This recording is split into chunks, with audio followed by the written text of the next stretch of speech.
তোমার থেকে কম ট্যালেন্টেড মানুষও জীবনে আরো অনেক আগে বেরিয়ে যাবে যদি না তোমার এই লটা জানা থাকে। Law number 6, got attention at all cost.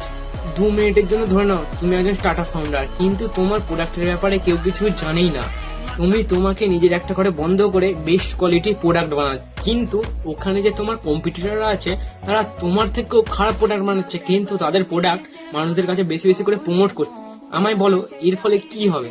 যদিও তোমার প্রোডাক্ট কম্পিটিটর থেকে অনেক ভালো, কিন্তু যদি না তোমার প্রোডাক্ট কাস্টমারদের কাছ পর্যন্ত না পৌঁছায় তো বিক্রি কিভাবে হবে, কোম্পানির উন্নতি কিভাবে হবে? এরকমই হয়েছিল পতঞ্জলির সঙ্গে।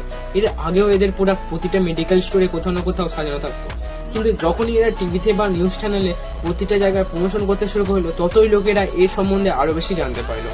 এর ফলে পতঞ্জলি আস্তে আস্তে বড় কোম্পানির মতন হয়ে উঠল।